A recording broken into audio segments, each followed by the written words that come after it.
While Europe was tearing itself apart in the early years of World War I, the US stayed on the sidelines. Leaders spoke about neutrality. The public was divided. Many believed this was a European conflict with no reason for America to get involved. But just a few years later, everything changed. In 1917, the United States entered the war, a decision that would shift the balance and help bring the conflict to an end. Officially, the reason sounded clear: attacks on American ships, threats to national security, and the need to defend democracy. But was that the full story? Or were there deeper motives behind the decision?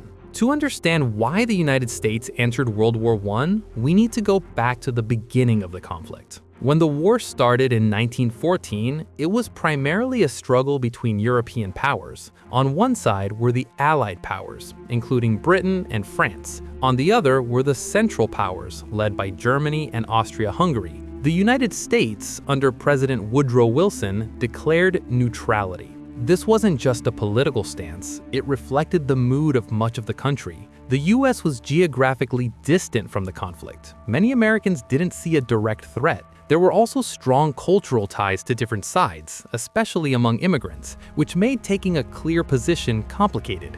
But neutrality didn't mean isolation. Even while staying out of the fighting, the United States was deeply connected to the war through trade and finance. American businesses were supplying goods to both sides, but over time, trade became heavily tilted toward the Allies. Why? Because of the British naval blockade. Britain controlled key sea routes and restricted trade with Germany. This made it difficult for American companies to do business with the Central Powers, while trade with Britain and France continued to grow. As a result, the US economy became more closely tied to the Allied side. American banks also played a role. Large loans were given to Allied countries to help them continue the war effort. This created a financial connection. If the Allies lost, it could have serious economic consequences for the United States. So, even while officially neutral, the US was becoming more involved indirectly. Then came the issue of submarine warfare.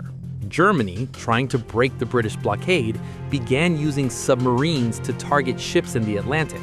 This included not just military vessels, but also merchant ships. In 1915, a major incident occurred: the Lusitania, a passenger ship. Among those killed were American citizens. This caused outrage in the United States. Germany responded by limiting its submarine attacks for a time, trying to avoid pushing the US into the war. But the situation didn't stay calm. By 1917, Germany made a critical decision. It resumed unrestricted submarine warfare, meaning it would target ships without warning, even if they belonged to neutral countries. The goal was to cut off supplies to Britain before the US could respond. This was a major risk.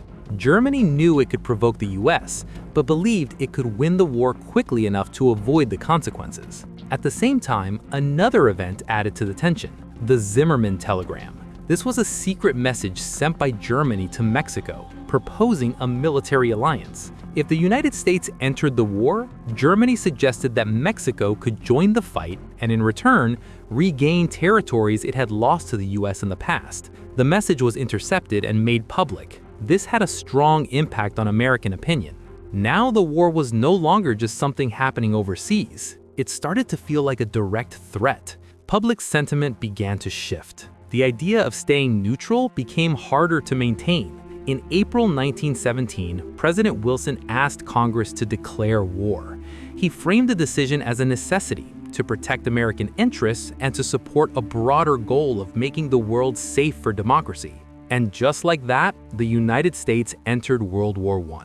But when we look at all these events together, a more complex picture emerges. Submarine attacks were a factor. The Zimmermann telegram played a role. But these were not isolated reasons. They were part of a larger situation that had been building over time. Economic ties to the Allies were already strong. American industries were benefiting from wartime production.